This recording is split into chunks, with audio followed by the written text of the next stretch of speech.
buenas tardes, queridos amigos, primero quiero saludar a este panel tan destacado y tan cariñoso con Carlos Iván, y luego solamente voy a decir unas mínimas palabras, porque no me puedo aguantar de hablar de Carlos Iván, que era un tipo tan especial. Yo estoy segura que todos ustedes coinciden conmigo. Una persona tan dotada, ¿no? Carlos fue un gran académico, fue fascinante, fue creativo, tenía sentido común, miraba a su alrededor y sobre eso elaboraba, pero también fue un gran político. Carlos fue activista, fue militante de un partido político y fue un dirigente importante cuando se unieron los partidos en la Izquierda Unida. Pero sobre todo, Carlos Iván fue una gran persona. Fue una persona tan sensible, amable, sabía reír, sabía bailar y también sabía llorar. Una persona íntegra, realmente. Si tuviera que escoger tres textos mejor dicho, si tuviera que pensar en cuáles son los textos que mejor expresan la línea de Carlos Iván, he escogido estos tres. Primero, de Incarrí al mito del progreso. Con eso él abre una línea nueva, pensar en la educación y sobre todo cuestionar esta idea de, efectivamente, ¿es la educación la vía para el progreso? ¿Por qué es tan importante la educación como vía del progreso? Y anclándolo con el tema de lo andino, la indianidad, el Incarrí. El segundo es el tema que tiene que ver con Sendero Luminoso, pero sobre todo con Abimael. Carlos Iván tenía una obsesión por entender quién fue Abimael Guzmán y qué hizo que este tipo se sintiera Dios o quisiera sentirse Dios. Y entonces su texto, Qué difícil es ser Dios, para mí es uno de los textos emblemáticos de Carlos y de sus preocupaciones intelectuales y políticas. Y finalmente, el tema de los migrantes. Él como migrante andino, porque se sentía migrante andino, en todo caso se relacionaba de esa manera con los migrantes andinos, y al mismo tiempo como una persona totalmente urbana que estudia y que produce este libro, Conquistadores de un Nuevo Mundo, que es un libro en el que tuve la suerte, la dicha de participar y de aprender muchísimo con Carlos y de disfrutar estas tres ejes de los que he hablado. Su vertiente intelectual, su vertiente política y su vertiente migrante y andina. Con eso los dejo y más bien voy a darle entrada al panel. Y vamos a comenzar con José Luis Renique, un gran amigo del instituto y mío también. José Luis estudió historia en la Católica y luego en la Universidad de Columbia en Nueva York. Desde el 91 es profesor en el Lehman College y en el Centro Graduado de la Universidad de Nueva York. Entre sus publicaciones figuran Los sueños de la sierra, Cusco en el siglo XX, publicado por CEPES, La voluntad encarcelada, las luminosas trincheras de combate de Sendero Luminoso del Perú, publicado por el IEP, Las batallas por Puno, conflictos agrarios y nación en los Andes peruanos, y A Revolução Peruana, publicado en Sao Paulo por editora Unespi en el 2009. José Luis va a hacer una presentación por 15 minutos y luego, si nos queda el tiempo, vamos a tener una siguiente ronda cuando todos terminen.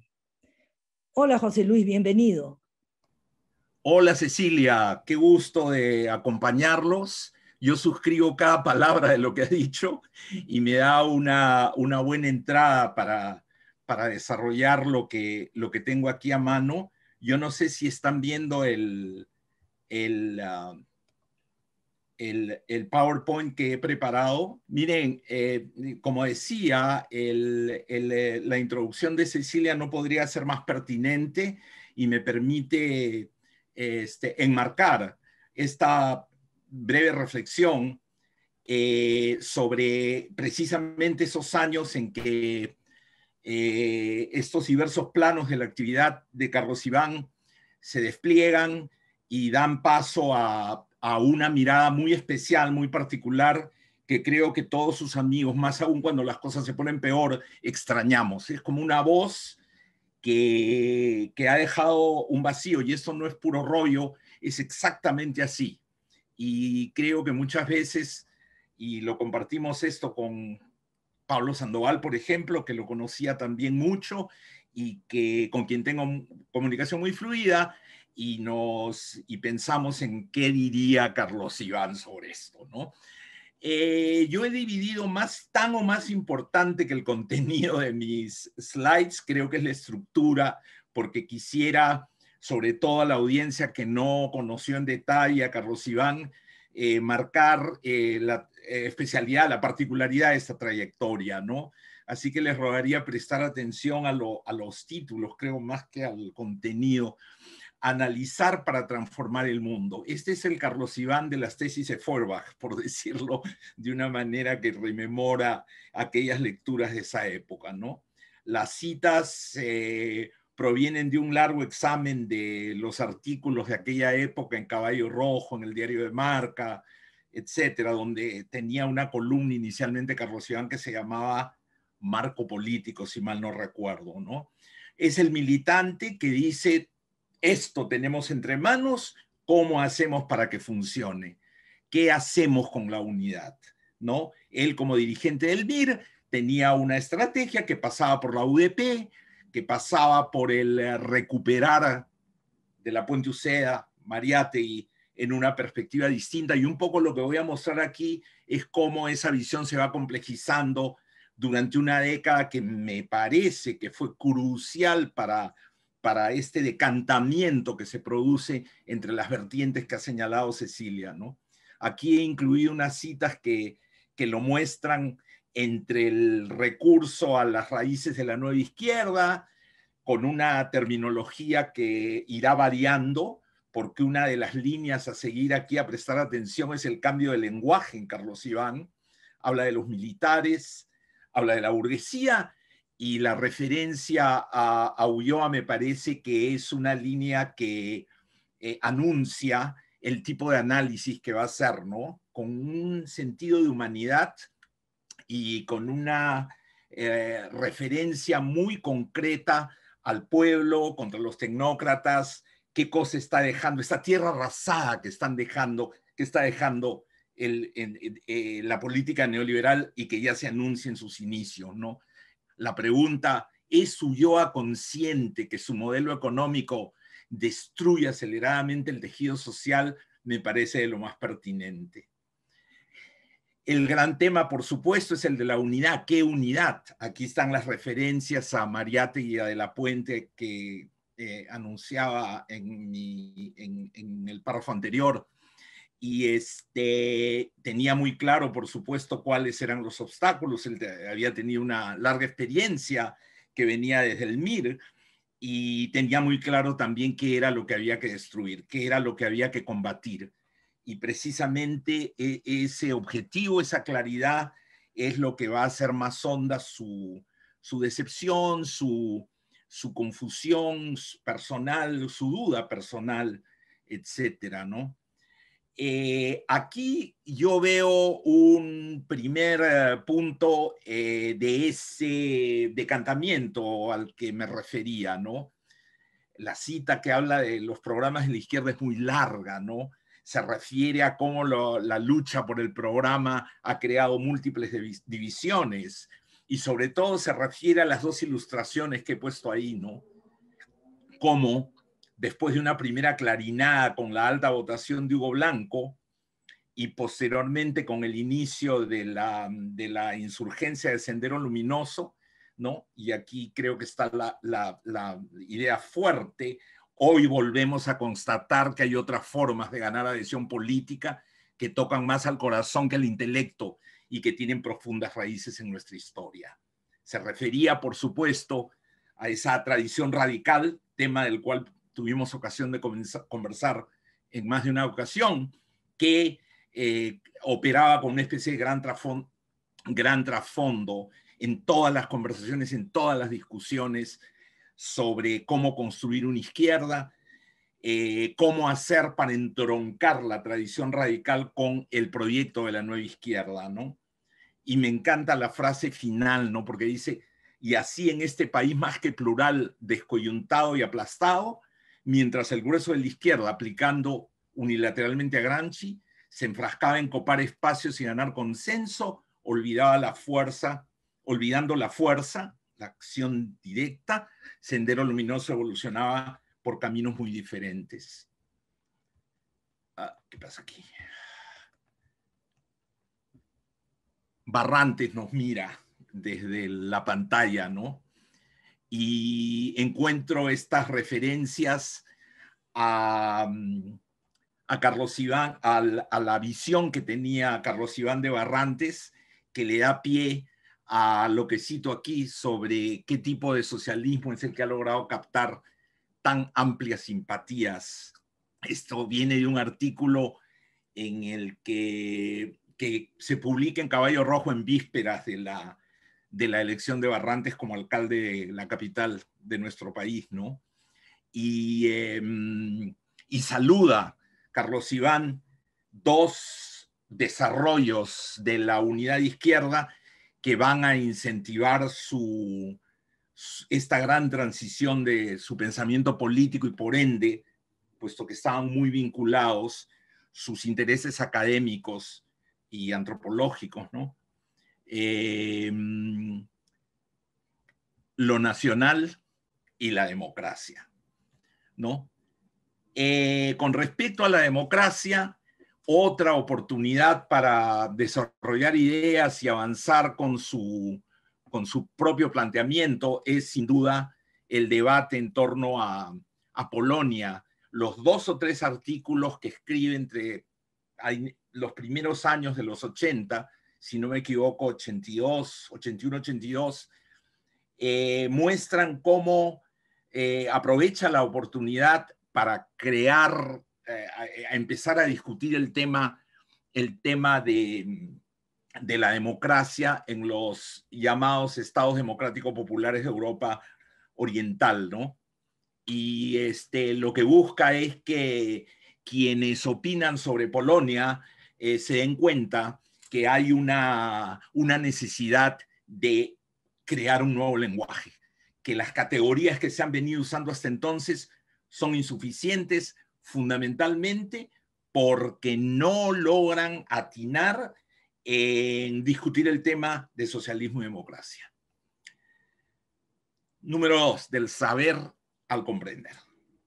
Yo creo que este artículo, y esto es un tema obviamente de preferencia personal, no espero aquí sentar un canon ni mucho menos, me parece que es un artículo que sugiere una intervención de otros planos de su mirada de la sociedad en este discurso que está poblado de un lenguaje setentero hasta sesentero, que es el lenguaje propio de las discusiones políticas en las que él tan intensamente ha participado. ¿Y por qué digo esto? Porque se trata de un artículo en el cual va a hacer un planteamiento bastante audaz para el nivel de las discusiones del momento, pero a partir de una reseña teatral. Y provoca quedarse solo con este artículo, la verdad, pero no puedo hacer eso porque quiero desarrollar todo el esquema. Básicamente, él va a recuperar estas dos obras como una manera de hablar ya no solamente de lo que está en la mesa de debates por el eurocomunismo o por la unidad de izquierda propiamente dicha, sino va a hablar de lo que le jode, de lo que le fastidia, de lo que tiene dentro, de lo que ha visto, y de esa manera va a plantear una distancia a lo que es necesario alcanzar. En la obra de Cabrujas va a hacer un contraste entre la llegada de Gardel, que altera la vida y la psique de los personajes, y va a llevar a que uno de ellos, que es el militante, termine sincerándose y diciendo que el plan que tiene de irse a la Unión Soviética es puro rollo y que no existe, que no es verdad, que le ha escrito a Zinoviev, que le ha escrito a Román Roland, y es un poco como una denuncia desde los forros de un discurso al cual esa generación, esto ocurre en el año 35, ¿no?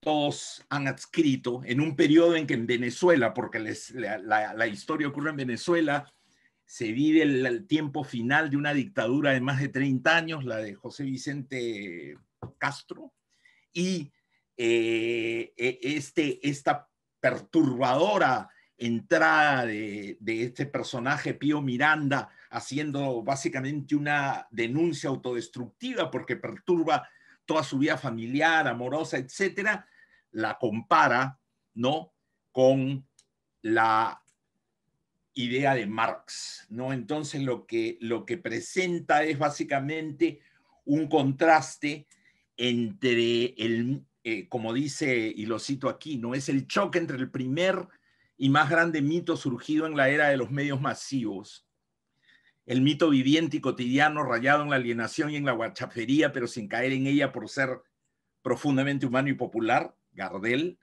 versus el dogma que no ha podido convertirse en mito, el mito defectuosamente trasplantado que estalla como una burbuja. Y luego la obra Músicos Ambulantes de Yuyaskani, ¿no?, donde él examina el proceso de recrear los músicos de Bremen de los hermanos Grimm en el contexto peruano, y cómo mientras que en el libro de Grimm los personajes buscan refugio y se conforman en vivir juntos en una casa semiabandonada, en la recreación de Yuyaskani lo que se tiene es una voluntad de encuentro, una voluntad de confluir, una voluntad de hacer que la música, que cada uno de estos músicos que viene de diversas regiones del Perú suene de una manera armónica, ¿no? Y él termina esa parte de la reseña diciendo: el desaliento es tan grande y generalizado que se hace necesario repensar radicalmente nuestro proyecto socialista, rediseñar nuestra utopía como única manera de dar sentido en la lucha cotidiana, que de no ser así se torna rutinaria. Si ustedes advierten algo de polémica con Tito Flores Galindo, es exactamente lo que pasaba. Es decir, Flores Galindo decía que la sociedad andina arribaba a un punto de ruptura, de última batalla contra Occidente. Él dice: no tiene por qué ser así. Busquemos dónde está lo étnico en nuestra historia. Parte 3 del sentir al comprender. En este texto hay un artículo de Carlos Iván en el que comienza, hay otros 3, 4 escritos más, a desarrollar un esquema sobre la base de la tesis de la cholificación de Aníbal Quijano, sobre la base de la nueva historia del Perú, editada, si no me equivoco, por Cinesio López, y ha comenzado a viajar y a participar en proyectos internacionales, a mirar el indigenismo nuevamente, en un nuevo round de su preocupación sobre el tema, y hay un contraste con el caso de México. Una frase significativa de esta mirada es: en el Perú nadie quiere ser indio, ¿no?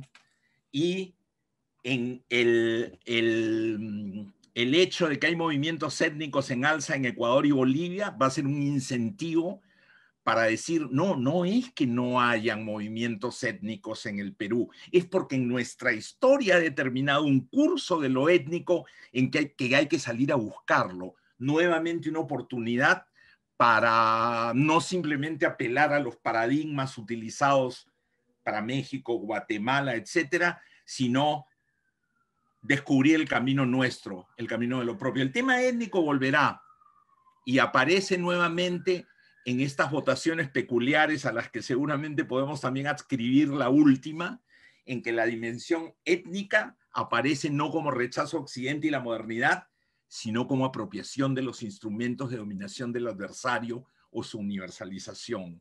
Este esfuerzo por encontrar lo étnico delinea un marco interpretativo de la historia de los últimos años, de las últimas décadas, mejor dicho, de mediados de siglo en adelante, que es una contribución insólita de nuestro querido antropólogo a los trabajos de historiografía peruana. El tema aquí es básicamente si las izquierdas estaban desgastadas, la búsqueda de la población se concentró en los candidatos chicos. Tenía a Fujimori y a Taucusi, escogieron al chino. ¿Por qué? ¿No? Y vincula las características individuales, culturales, sociales de Fujimori con ese factor étnico vivido y procesado de una manera particular en el Perú. Punto número 4, entender más allá de la comprensión. Y aquí habría que incluir toda la experiencia con Sendero Luminoso. Yo diría que este ciclo se cierra más o menos cuando Carlos Iván, ya en el terreno de una comprensión muy personal de este periodo, un poco alejado definitivamente de las dirigencias políticas cuando renuncia al PUM, se prepara para completar uno de sus más importantes proyectos, que es el surgimiento de Sendero Luminoso, ¿no? Y que va a culminar con todo este caudal de conocimiento que muy rápidamente delineado aquí, aportando a la Comisión de la Verdad, ¿no? En el largo plazo, este tipo de perspectiva, ¿no? Donde, como decía Cecilia, comienza a pensar en el Perú a partir de la observación, que es casi como, no es siempre un acto totalmente analítico, siempre en sus textos aparecen los debates teóricos, pero es también un acto estético, un acto del alma, un acto de su propio trajinar, derivado de su propio trajinar por el país, ¿no? E inclusive añade algo que ya a estas alturas le reconocen muchas personas que lo rodean, que lo leen, que lo quieren, que lo admiran, más allá de la calidad de su pluma, es su extraordinario manejo de la ironía. Más aún, él dice aquí, en la introducción de este libro formidable, que el objetivo inicial del libro explica el tono por momentos irónicos el mismo, que ojalá sintonice con el talante indignado, pero al mismo tiempo cachaciento y festivo, que ha impregnado las manifestaciones callejeras a partir de abril del 2000. El tinglado fujimorista se debilita, está cerca de caer, y para él, para el antropólogo fundamentalmente, el tema es salir a la calle a mirar cómo se produce esa caída, ¿no?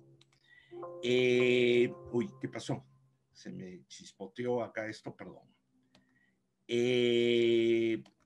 Acá. Perdón. Hasta las cosas más técnicas se pueden... ¿Ya vas terminando? Bueno, yo voy a llegar hasta acá. Gracias por su atención y me quedo aquí a esperar a la siguiente presentación con mucho entusiasmo. Muchas gracias. Muy bien, muchas gracias. Muchas gracias, José Luis. Tan interesante tan interesante es la vida de Carlos Iván y su producción. Ahora vamos a darle la palabra a Carmen Ilizarbe. Carmen, aparte de haber sido investigadora del instituto, es doctora de Filosofía en Política y máster de Artes en Ciencia Política por el New School for Social Research. Asimismo, es licenciada en Antropología y diplomada en Estudios de Género por la Pontificia Universidad Católica No dice que ha sido investigadora del instituto, pero yo he añadido. Actualmente es profesora a tiempo completo de Ciencia Política y Gobierno en la misma universidad. Su trabajo académico combina la investigación empírica y la reflexión teórica y se concentra en analizar y comprender la práctica política peruana entre 1980 y la actualidad. Sus publicaciones e investigaciones recientes abordan los siguientes temas: protestas callejeras, conflictos sociales y democratización, memoria colectiva y discurso público después del conflicto armado interno peruano, racionalidades del diálogo, del desacuerdo y del disenso en la política peruana contemporánea, y más recientemente, desdemocratización, desciudadanización y estado de excepción en el Perú. Gracias, Carmen, por estar con nosotros y bienvenida. Muchas gracias por la invitación al Instituto de Estudios Peruanos. Es una alegría estar con tantas amigas y amigos, colegas, aquí reunidos.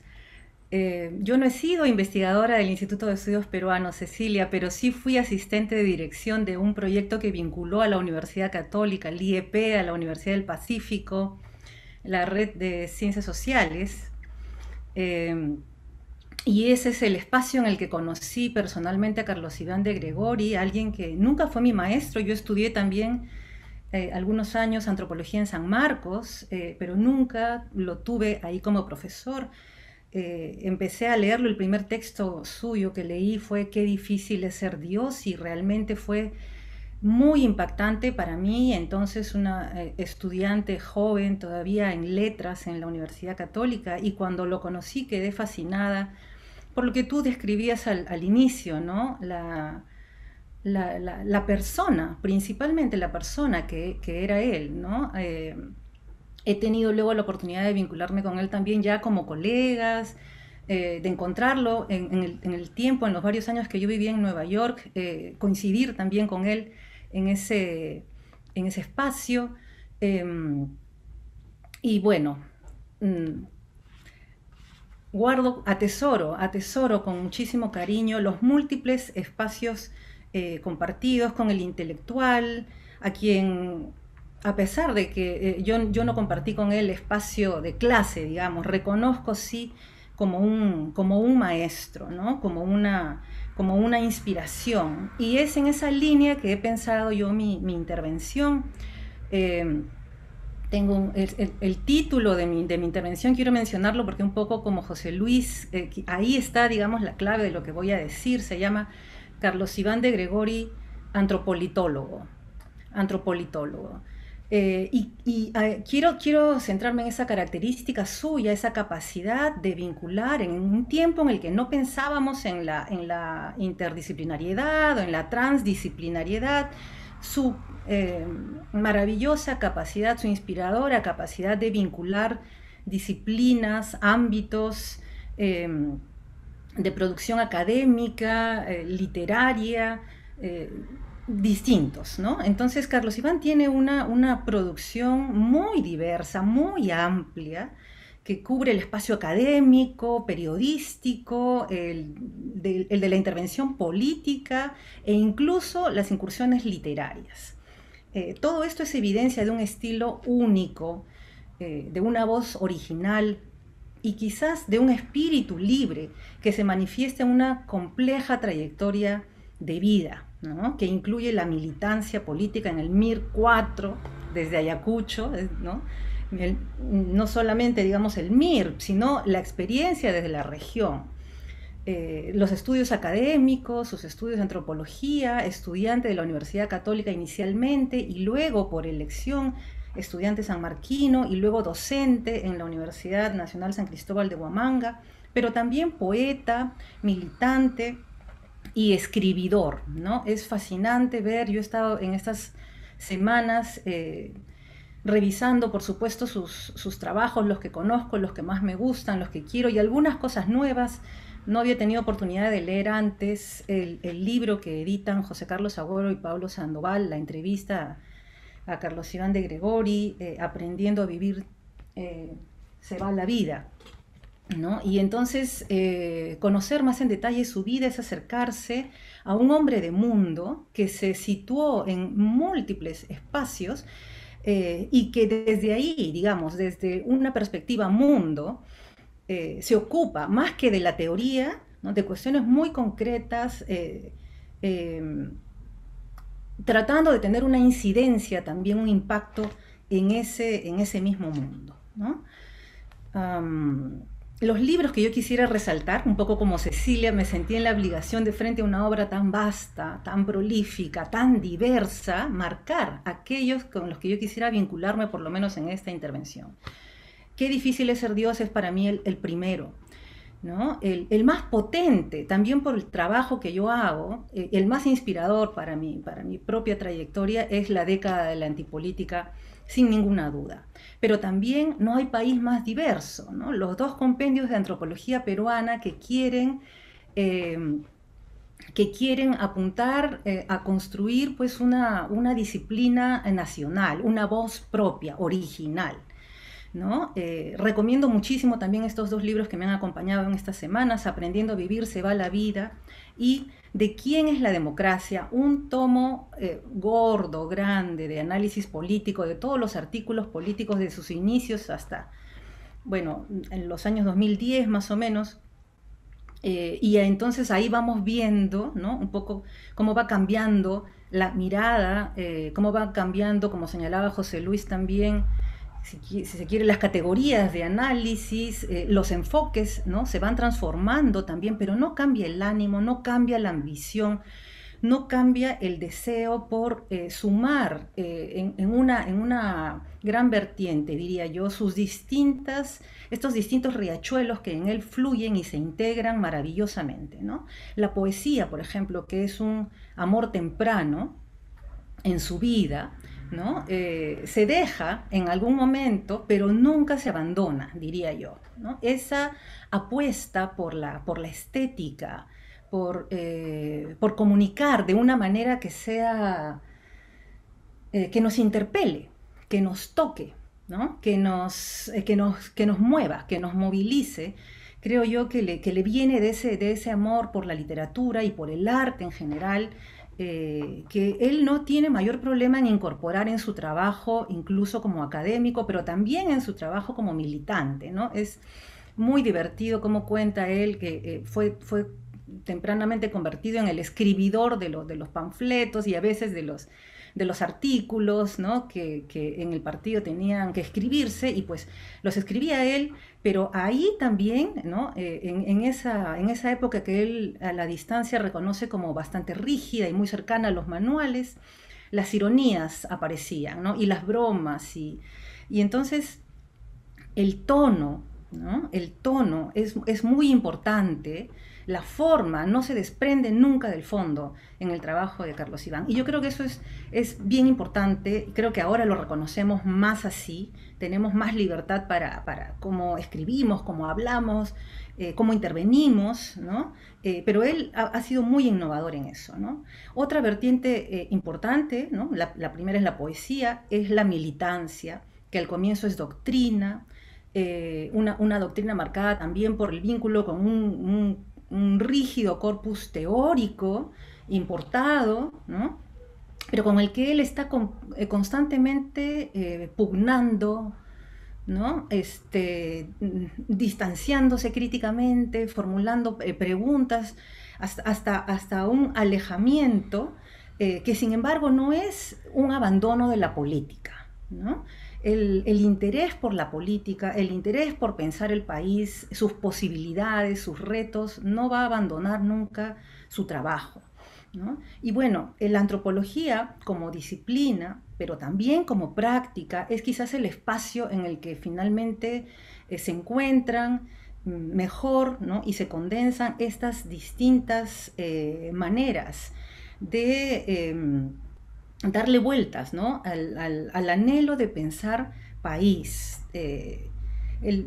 Pensaría yo que ese es el espacio definitivo para la exploración, la profundización de un conjunto de preguntas que van cambiando con los años, con las décadas, pero que siempre se refieren a las posibilidades de un país integrado, de un país con justicia, de un país que se reconoce en su diversidad, en su multiplicidad y se hace cargo de sus problemas, ¿no? A mí, como estudiante, me fascinaba esa mirada, esa ambición desde la antropología, que es una disciplina, o como yo la estudié en esos años, muy centrada en lo particular, en lo pequeño, en lo único, en lo específico, ¿no? Pero él tenía esa ambición desde la antropología hacerse cargo de la cuestión política. Y creo que lo logra en varios trabajos importantes, ¿no? Articular un acercamiento a la política desde la antropología con un lenguaje o en un tono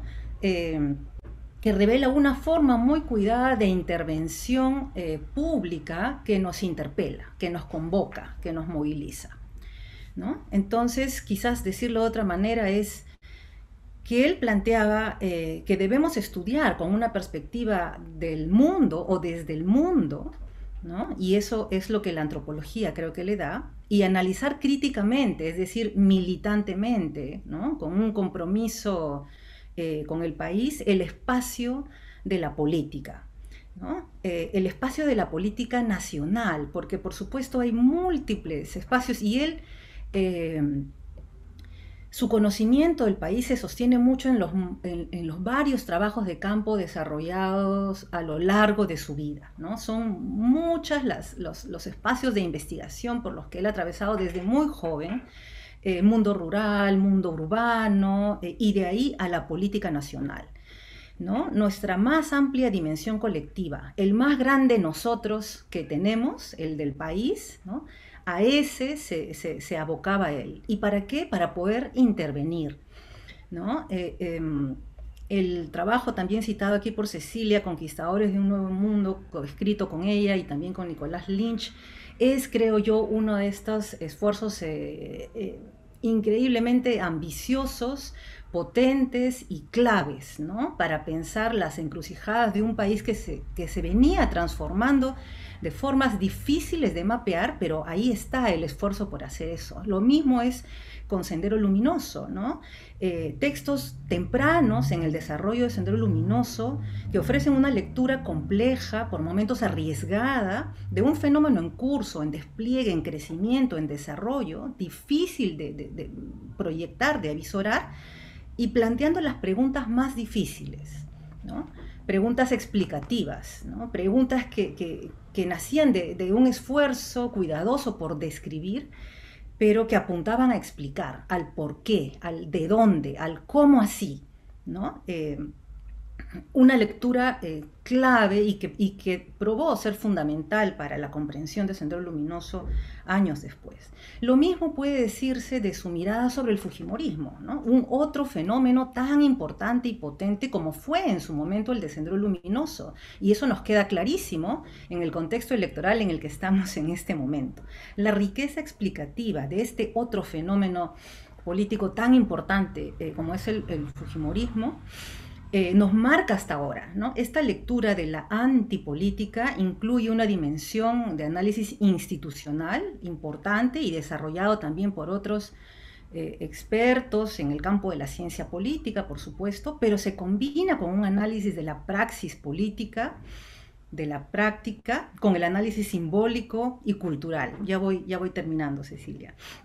Nos ofrece una densidad y una riqueza explicativa que viene de esta capacidad de manejar múltiples dimensiones en las que él se mueve con un ojo agudo, ¿no? Una mirada profunda y a la vez una palabra inspirada que apunta a la explicación.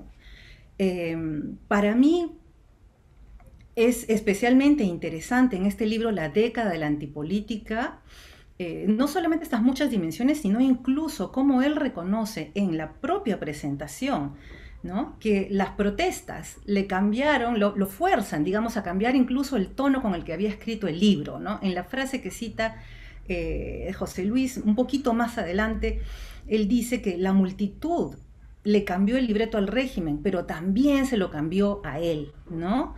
Porque como sabemos, ese, en cierta forma, eso lo sabemos ahora, es el momento del nacimiento de lo que luego va a ser el antifujimorismo, ¿no? Una fuerza social, una fuerza política con nombre propio que ha sido fundamental en la política peruana en las últimas décadas. Y él asiste a ese nacimiento. Y si bien no tiene la capacidad de ponderarla en su real dimensión, ahí están sus líneas, ¿no? Un poco de fuga que apuntan, ¿no? Que reconocen algo que él percibe, ¿no? Con esa sensibilidad fantástica que tenía y que aún no logra agarrar. Para cerrar, quiero mencionar nada más algunos textos, ¿no? Que darán títulos de artículos suyos escritos en este maravilloso volumen de ¿Quién es la democracia?, que darán una idea de este ojo agudo, ¿no? Por ejemplo, el artículo que da título al libro se llama ¿De quién es la democracia?, escrito en 1982, condenando el terruqueo del entonces primer ministro Manuel Ulloa contra parlamentarios de izquierda, ¿no? José Luis también ha sacado unos extractos de ahí, pero él no dice terruqueo, pero lo que describe es lo que hoy llamamos terruqueo, en el año 82. Otro artículo en el año 90, el 2 de abril de 1990, antes de la primera vuelta electoral en la que aparece Fujimori, él escribe un artículo que se llama Cambalache, condenados a votar por el mal menor. Sí, han pasado 30 años y podríamos usar el mismo título para la circunstancia en la que estamos, ¿no? Entonces, ese ojo agudo, esa sensibilidad, vienen de esta opción por transitar el mundo, para influir en él, sumando todas estas voces, estas vertientes, esta ambición por pensar país, que, como dijo José Luis, tanto extrañamos en estos tiempos. Me quedo aquí también con ganas de seguir conversando, y bueno, gracias. Muchas gracias, Carmen. Muy interesante y muy importante tu intervención. Ahora le vamos a dar entonces la palabra a Jeffrey Gamarra. Jeffrey es doctor en Antropología Social por la Escuela de Altos Estudios en Ciencias Sociales de París, Francia, y profesor principal de la Universidad de Huamanga, Ayacucho. Él investiga temas de violencia, radicalismo político y sociedades subnacionales. Es autor del libro Generación, Memoria y Exclusión, la construcción de representaciones sobre los estudiantes de la Universidad de Huamanga en Ayacucho, 1959-2006, y de resiliencia social y cambio en comunidades campesinas afectadas por el conflicto armado interno, publicado en el 2010. Jeffrey ha sido también profesor visitante en la Universidad de Roskilde, en Dinamarca, investigador asociado al Douglas Hospital Research Center de la Universidad de McGill, Canadá, y al Center for Development Research de Copenhague, Dinamarca. Gracias, Jeffrey, por estar con nosotros esta tarde y bienvenido. Gracias, Cecilia. Para mí es un gusto compartir esta vez con amigos que hace tiempo no nos vemos y que, ya lo decíamos antes, en algún momento nos vamos a ver físicamente con todos. Y mi agradecimiento al IEP, mi agradecimiento a ti, Cecilia, y al equipo del Instituto de Estudios Peruanos. Yo quiero empezar haciendo una especie de memoria sobre Carlos Iván. Yo lo conocí cuando era estudiante en la Universidad del Cusco en los años 70. Llegaron un grupo de profesores al Cusco y ahí estaba Carlos Iván, ¿no? Nos pareció fascinante, digamos, la temática que él abordaba, que era la temática del indigenismo. Después nos hemos visto en Ayacucho, hemos compartido varias reuniones. A veces le molestaba, sí, mis preguntas impertinentes, pero, digamos, Carlos Iván tenía esa capacidad de escuchar, de discutir, de disentir, pero al mismo tiempo de mantener un diálogo y una amistad que duró el tiempo hasta que Carlos Iván nos dejó. Pero justamente el trabajo de Carlos Iván a mí también me ha permitido repensar varias cosas que tienen que ver. sobre todo con las élites intelectuales, con las élites letradas en el Perú. Y voy a tratar de responder a esta pregunta de quién es la democracia en un país tan diverso. Y creo que responder esta pregunta, apelando además a los trabajos de Carlos Iván, digamos, me lleva a señalar dos aspectos de esta pregunta o descomponerla en dos partes. La primera es, ¿quién puede aceptar? ¿Qué grupos, quiénes pueden aceptar mejor la diversidad en nuestro país? Y la segunda, en estos momentos actuales, tiene que ver con quién tiene la mejor disposición para la democracia en este momento en el Perú. Y entonces ambas preguntas son, digamos, una interpelación a la diversidad cultural y el trabajo, la obra de Carlos Iván, sobre todo la obra, digamos, del presente siglo, a partir del 2000, es la obra donde él piensa, estudia, analiza la diversidad cultural.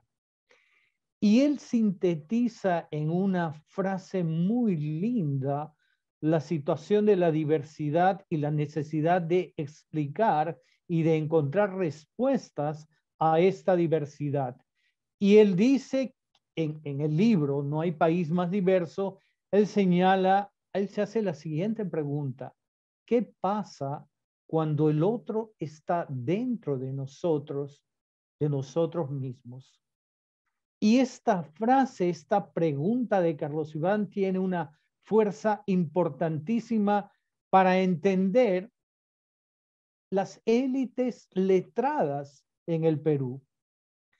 Para entender no solamente la antropología, porque esta pregunta se la hace en términos de tratar de responder quiénes eran los que hacían y hacen la ciencia social, las humanidades en el Perú. Pero yo diría que también esta pregunta, esta interrogante va dirigida a quienes también hacen política o están haciendo política en el Perú.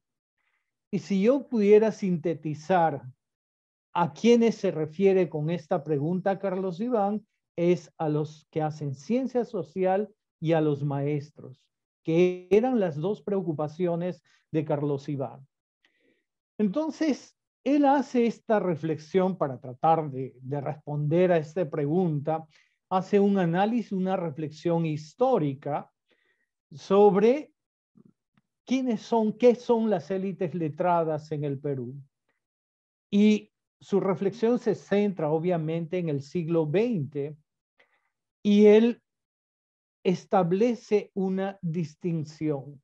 Las élites letradas intelectuales de Lima y las élites intelectuales y las élites letradas e intelectuales de provincias.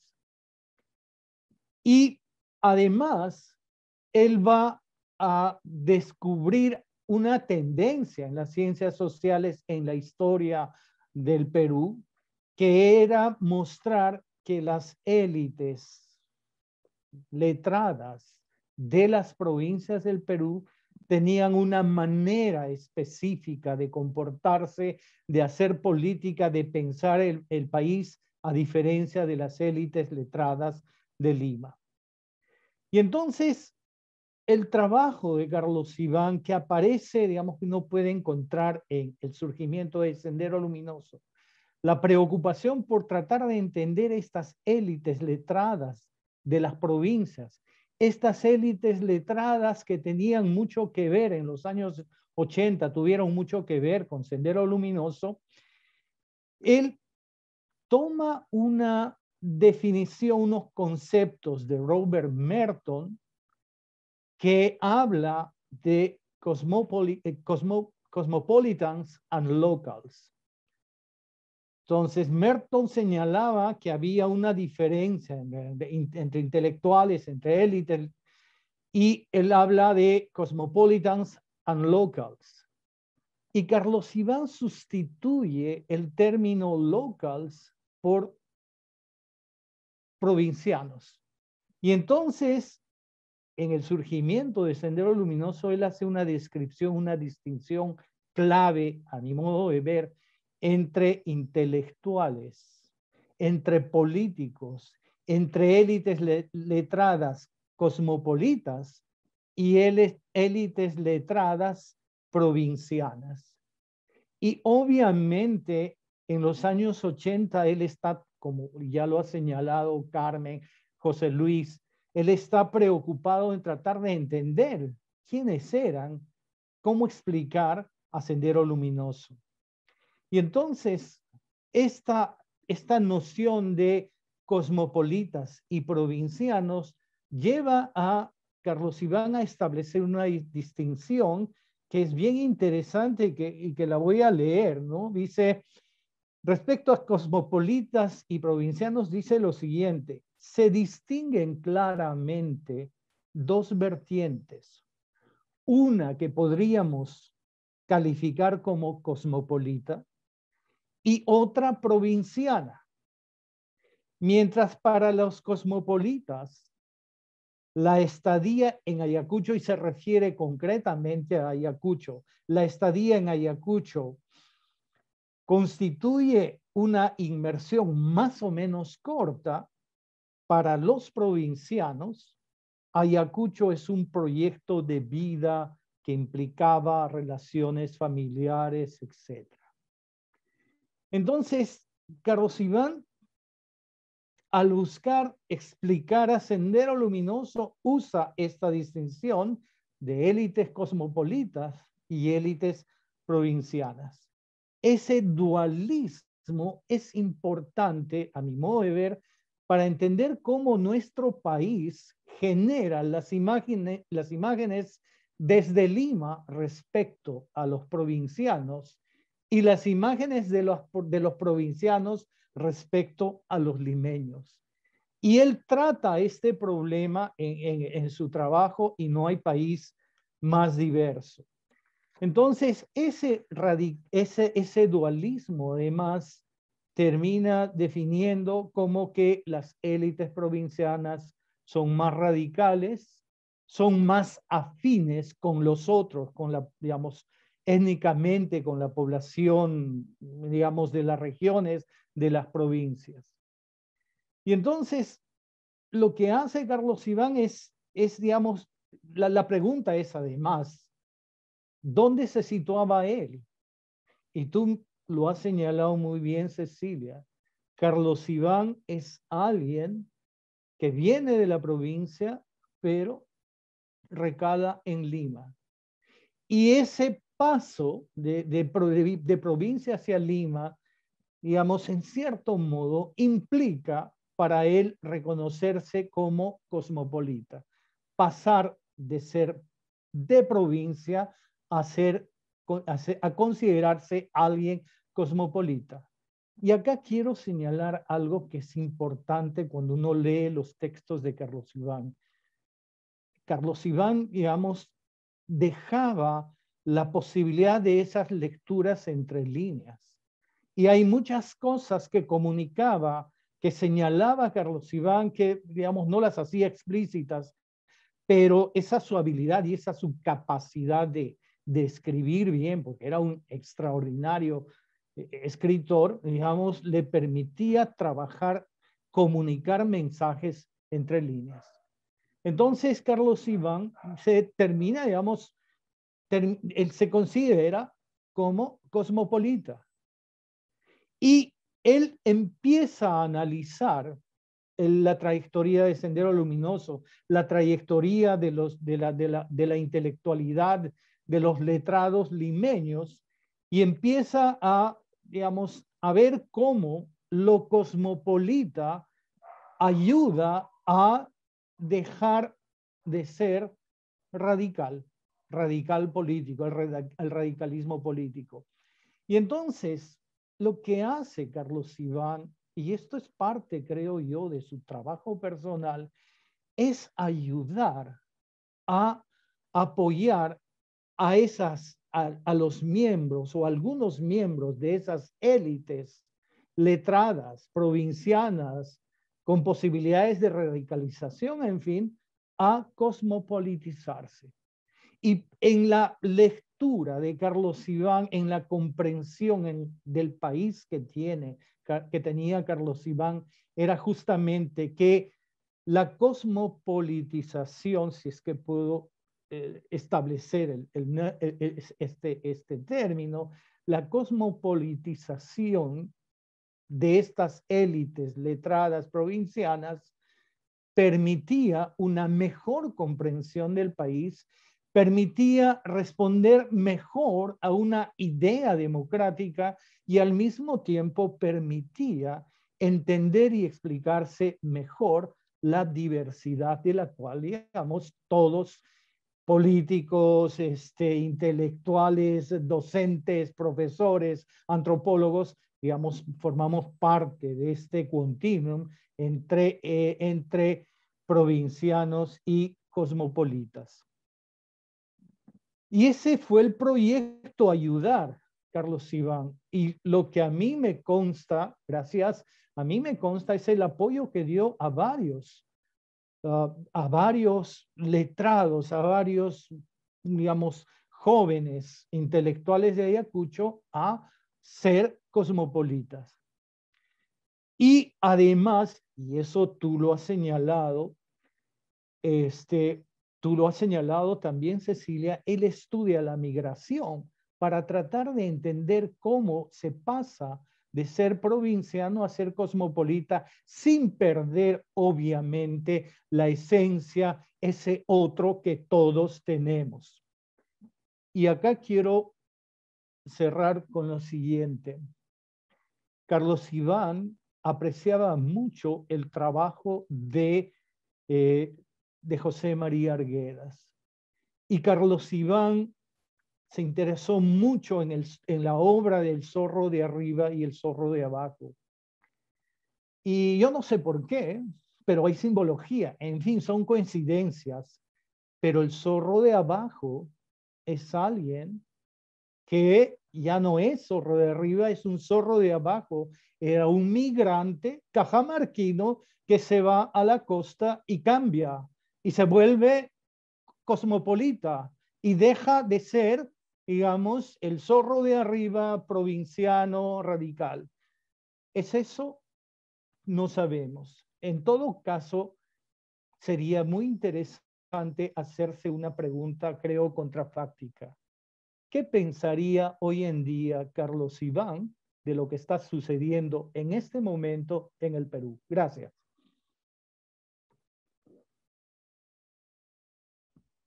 Muchas gracias, Jeffrey. Muy interesante tu interpretación y tu presentación. Y ahora vamos a darle la palabra a Karina Pacheco. Karina es escritora y antropóloga especializada en temas de etnicidad, racismo y discriminación. Ella es autora de las novelas Las orillas del aire, publicado en 2017, El bosque de tu nombre, Cabeza y orquídeas, La sangre, el polvo, la nieve, No olvides nuestros nombres y La voluntad del Molle. Sus libros de cuentos son Lluvia, El sendero de los rayos y Alma Alga. Dirige Seques Editores, editorial especializada en temas de historia, antropología y literatura. Muchas gracias, Karina, y bienvenida. Tienes la palabra.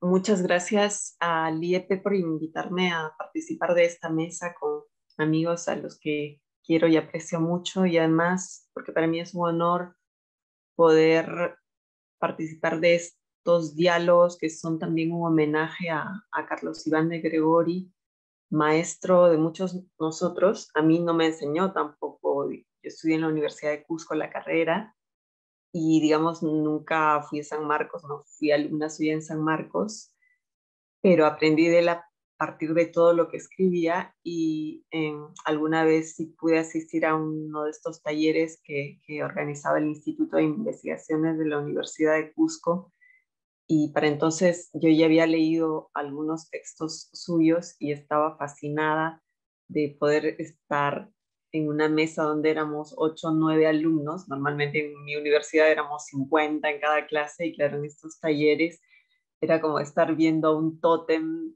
que hablaba de estos temas que me apasionaban desde entonces, que eran los de la violencia política, y tenerlo ahí cerquita, recuerdo esa emoción, y hasta recuerdo sus manos sobre la mesa, porque estábamos todos los que estábamos ahí embobados.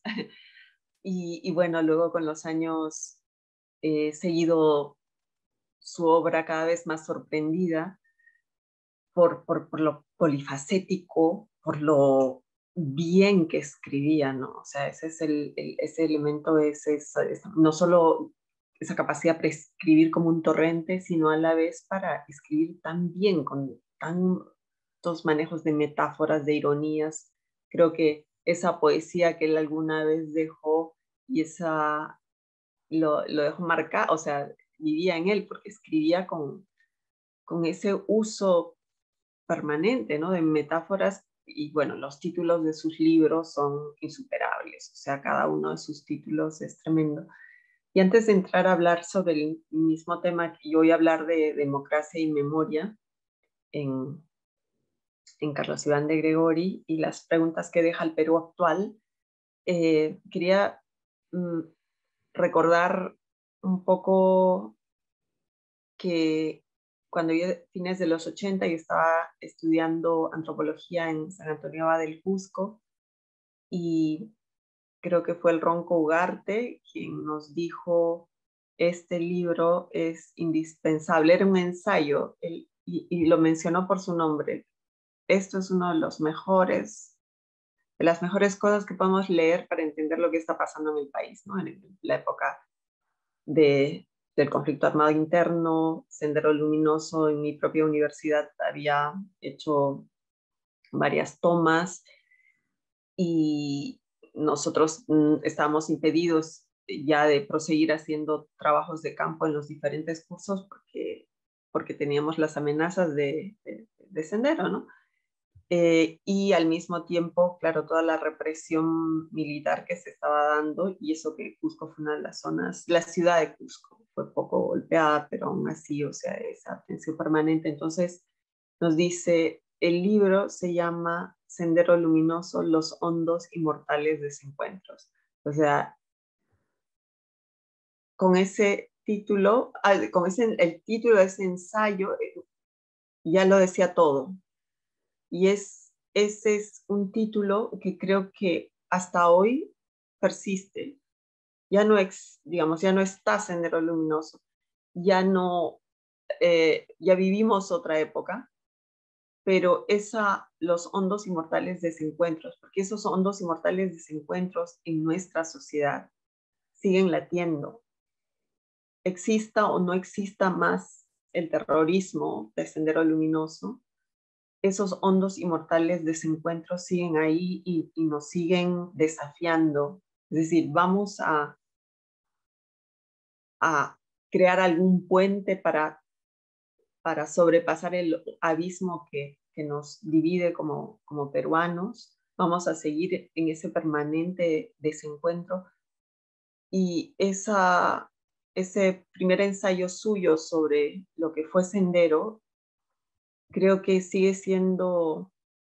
nos sigue desafiando, nos sigue cuestionando y nos sigue interpelando. Y ya desde ese título ya lanza como una piedra al río para decir, a ver, lanzo esto para entender esto que pasa, pero siento que es como algo que hubiera rebotado a través del río y nos alcanzara en esta otra época para seguir cuestionándonos, ¿no?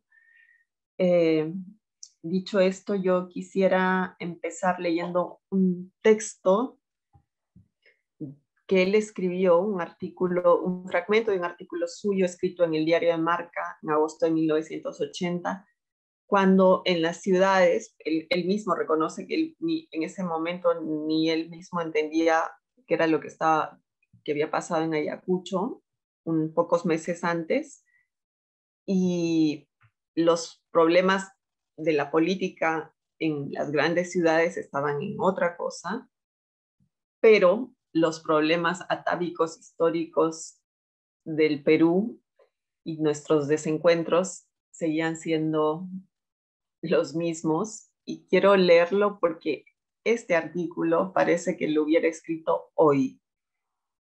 Carmen nos ha compartido algunos fragmentos que también parecen escritos hoy, y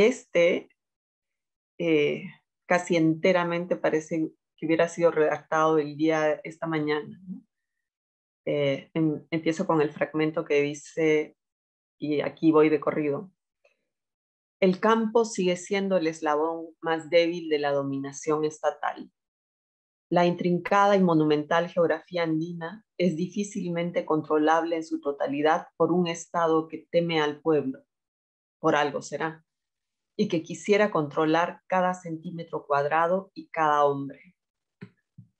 Y existe además un temor ancestral al campesinado andino, indio y mestizo, por parte de una clase que se siente más cerca de Miami o Nueva York que de Chota o Bambamarca. Una clase que no se siente nacional y considera a indios y mestizos como sirvientes taimados, como ambulantes bulleros, como obreros flojos o campesinos coqueros, y no como compatriotas y conciudadanos. Dicen, el indio o el cholo es cruel, es hipócrita, nunca le des la espalda porque te clava la puñalada. Y están así expresando los temores de una clase dominante que, a pesar de 4 siglos, sigue siendo sudafricana. Obvio, era el tiempo del apartheid en Sudáfrica. Es decir, colonizadora extranjera en un país oscuro, diferente, no solo clasista, sino cultural y racialmente. Y el temor frente a un campesinado que durante siglos se ha rebelado intermitente y heroicamente se convierte en histeria si esos campesinos son ganados por la izquierda. Por eso el llanto y el crujir de dientes, el grito y el insulto contra las rondas campesinas, y la mentira descarada de un Expreso. Bueno, en ese momento era no solo el periódico que estaba lanzando todo lo que hoy la mayoría de medios lanzan, ¿no? Fomentando esa histeria que él mencionaba en ese momento.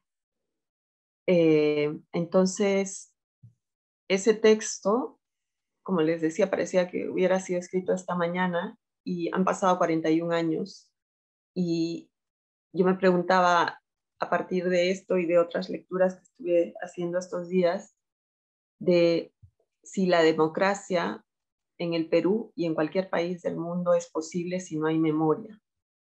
Porque ese texto es del año 80, agosto del 80, estallido cada vez más feroz en los años siguientes. Vinieron los estallidos, el conflicto armado interno, tanta muerte, tanta sangre, tanta desidia, tanta incomprensión incluso de lo que ocurría.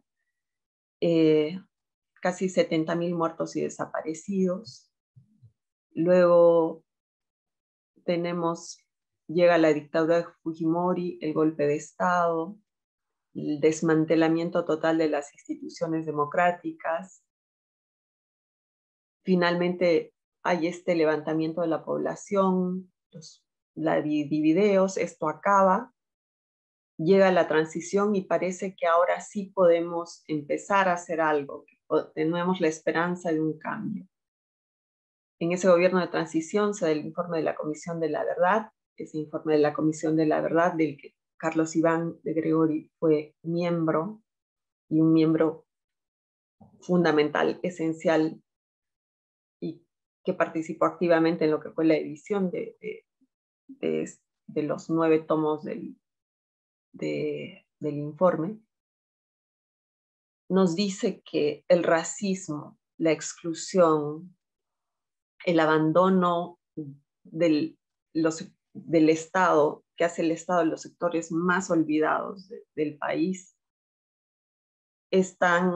tienen mucho que ver como causas de aquel conflicto, y como causas también de que el 75% de los muertos y desaparecidos fueran quechohablantes, y que donde más golpeó esto era en las poblaciones que tradicionalmente, históricamente y hasta hoy siguen siendo más golpeadas por cualquier flagelo que hay en el Perú. Pero sin embargo no hubo memoria, no hubo un boicot total a la Comisión de la Verdad. Se terruqueó y se sigue terruqueando a la Comisión de la Verdad. No hay voluntad de que este texto, que debiera ser indispensable, se lea. Simplemente las mentiras persistentes que señalan sin que, o sea, está el informe en la web para que cualquiera lo vea. El resumen chiquitito es fácil de leerlo, en una hora uno puede leer las principales conclusiones, pero no hay voluntad de memoria, no hay voluntad. Y uno se pregunta por qué no hay esa voluntad de memoria, y la pregunta es, otra vez, ¿no? O sea, podemos construir democracia, podemos hacer sostenible una democracia sin memoria, y parece que no, porque desde el día 1 ese informe fue boicoteado. Nos enlazamos en esta idea de que la democracia son unas elecciones cada 5 años o cada 4 años para el caso de gobiernos regionales y municipales. Vino el crecimiento económico, la borrachera, el espejismo de que crecemos, y que para los de abajo, pues el chorreo, al final todos vamos a crecer con ese desprecio histórico de lanzar la palabra chorreo y que todo el mundo tiene que estar contento, y que cuántos se ufanan de decir, pero yo lo que tengo es por mi trabajo, cuando en el campo los campesinos trabajan de lunes a domingo 12 horas por día, y a ese trabajo le llaman trabajo ocioso, ¿no? Es decir, ese desencuentro permanente, esa falta de mirar al otro. Yo puedo mirar, tengo amigos que me dicen, si gana Castillo, te van a quitar tu casa, no te preocupa. O me dicen, si gana Castillo, tu trabajo, nadie lo va a reconocer, van a poner a cualquiera en tu lugar. Si llega el comunismo, te van a expropiar tus tierras. Y yo digo, no llevamos siglos expropiando tierras de campesinos para cualquier proyecto que se supone es para todos los peruanos, pero no hay esa cosa de que yo solo me miro y me comparo contigo, y lo que ocurra con el otro no lo veo como ciudadano. Y podemos tener con democracia si los sectores privilegiados, que teóricamente van más a la escuela, tienen más grados de escolaridad, no tienen idea de lo que es el país. Uno dice, ¿para qué sirve tantos miles de dólares gastados por los padres pagándoles a los hijos colegios carísimos en el Perú, si no conocen el Perú, si no lo entienden, si no lo respetan? ¿Qué es lo que se está enseñando en los colegios de las élites del Perú? Y si las élites no están educadas en derechos humanos y en democracias, mandando como mandan sobre la democracia, entre comillas, la democracia electoral del país, ¿podemos tener democracia? Yo me hago preguntas, porque la obra de Carlos Iván, más que respuestas, nos desafía y nos convoca a hacer preguntas difíciles y preguntas incómodas.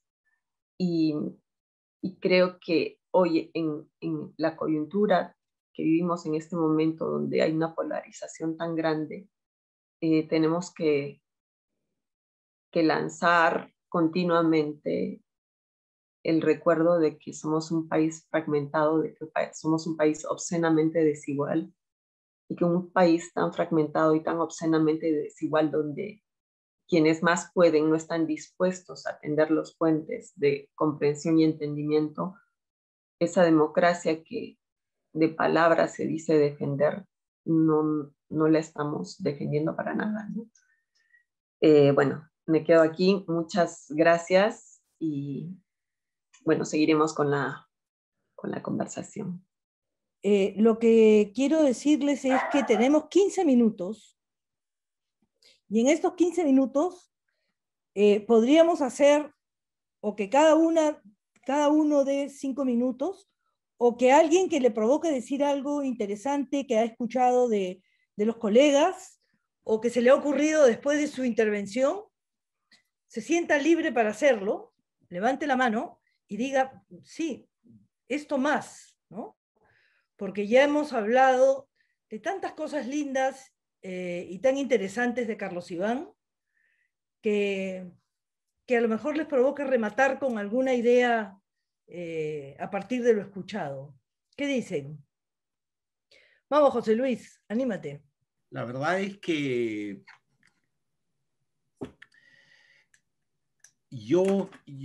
hay en la estructura de esta conversación una cosa casi perversa, porque ¿cuántas veces me ha tocado ya también por la edad, ¿no? Participar en una conversación en la que nos toca recordar, rendir homenaje, y cuando uno entra en este ejercicio, como me ha sido muy patente a través de la voz de todos mis compañeros de mesa, uno termina queriendo más, estimando más, termina diciendo, pero este tipo qué bravo, ¿no? Qué bien. ¿No?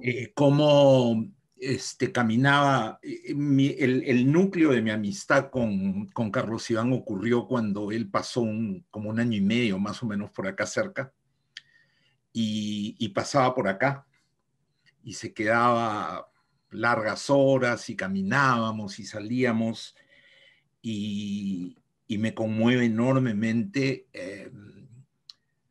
escuchar a Carmen, Jeffrey, Karina, personas que respeto tanto y cuyos trabajos me han inspirado, reconocer la enorme calidad de la obra de Carlos Iván, y la última intervención de Karina me ha tocado el alma realmente, porque me hace preguntarme cuántas veces más vamos a tener que tener estas conversaciones que terminan casi como un grupo, como un culto secreto,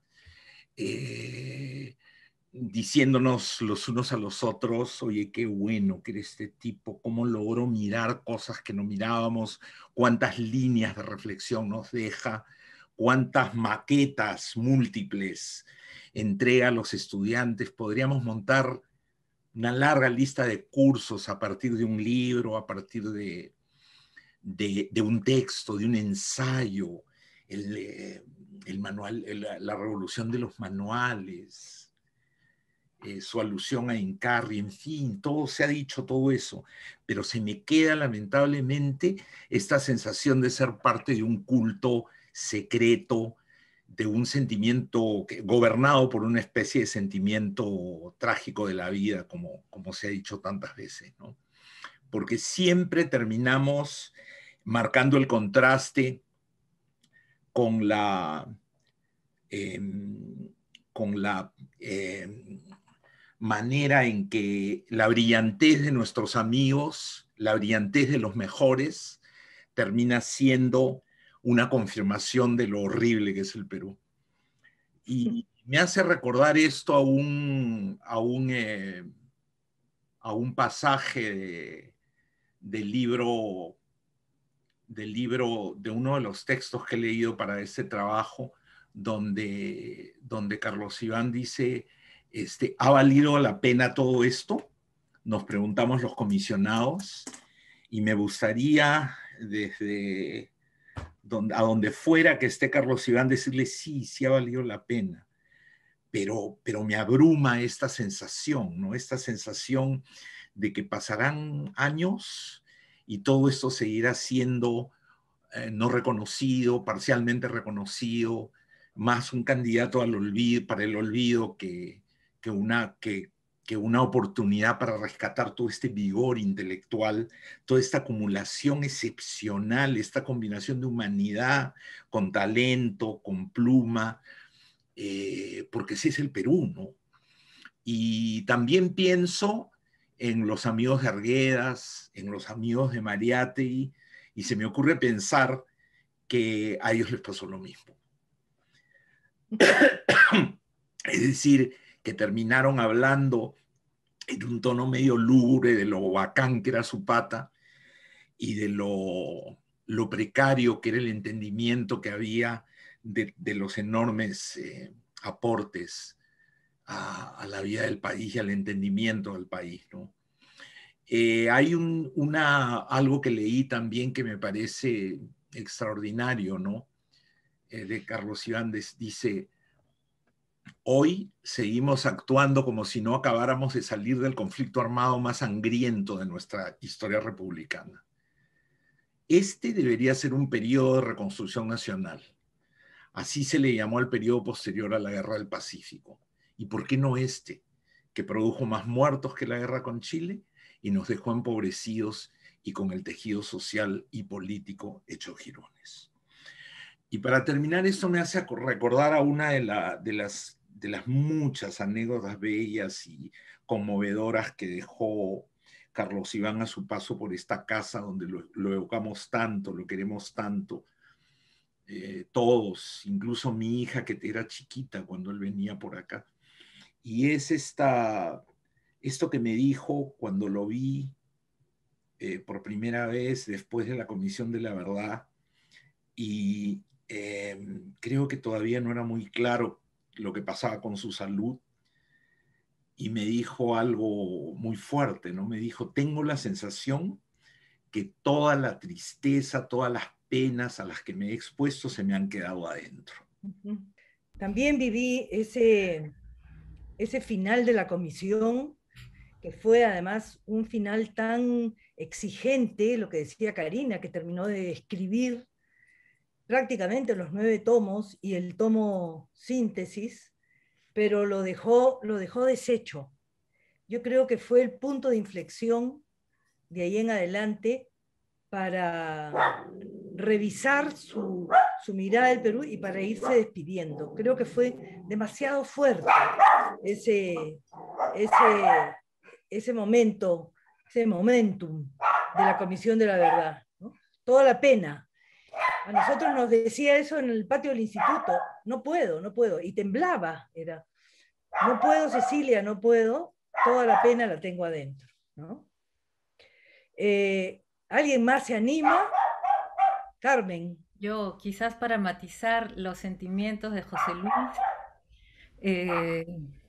bueno, yo lo tengo como un invitado habitual en mis clases. Yo soy profesora de ciencia política, pero soy antropóloga también, y Carlos Iván es un habitual en mis cursos de ciencia política, ¿no? Porque yo sí veo en él una formulación importante de lo que los estudios sobre la política en el Perú tendrían que ser más, ¿no? Y entonces me gusta mucho su ánimo, digamos, de pararse en esas dos disciplinas y con una apuesta fuerte también por la dimensión estética, ¿no es cierto? Nunca abandonar la ambición política, nunca decaer, mirar siempre desde los retos, desde lo incomprensible, lo inexplicable, lo que no funciona, sin romantizar, con los ojos bien abiertos y navegando también con mucha conciencia los sesgos de nuestras disciplinas, porque siempre los hay, ¿no? Y entonces, desde la antropología, sin acomodarse en el relativismo cultural, ¿no? Y en la política, sin acostumbrarse al conservadurismo despolitizado que él tanto criticaba, ¿no? En la politología. Y entonces sus artículos incendiarios contra los politólogos, a mí me gustan, me parecen importantes, me parecen retadores y los encuentro actuales. Y entonces me gusta llevarlo a las clases de ciencia política, ¿no? Y como tiene esta pluma fantástica y este tono cachaciento y chonguero, y como lamentablemente mucha de la agenda continúa, pues se deja leer, se deja entender, sigue interpelando, y yo ahí encuentro mucho que florece, que fructifica, que se multiplica. Para quienes no tuvieron el privilegio de conocerlo, de contarlo entre sus amigos, pero que aún así se sienten inspirados por él, ¿no? Así que qué pena que no tendremos el vino final, pero un salud por Carlos Iván. Sí, sí, sí, qué bien, Carmen. ¿Algunas Bueno, palabras finales? Cecilia, yo también, bueno, hacer mención, digamos, Carlos Iván ha sido mucho más amigo de Pepe Coronel, de Ponciano del Pino, acá en Ayacucho, pero hemos tenido el gusto de hacer trabajo de campo, de discutir, y realmente salir a hacer trabajo de campo, poder viajar a las alturas de Huanta, por ejemplo, con Carlos Iván era increíble, ¿no? Era una experiencia de aprendizaje muy, muy importante. Pero también digamos, no hemos estado de acuerdo en varias cosas, ¿no? O sea, por ejemplo, esta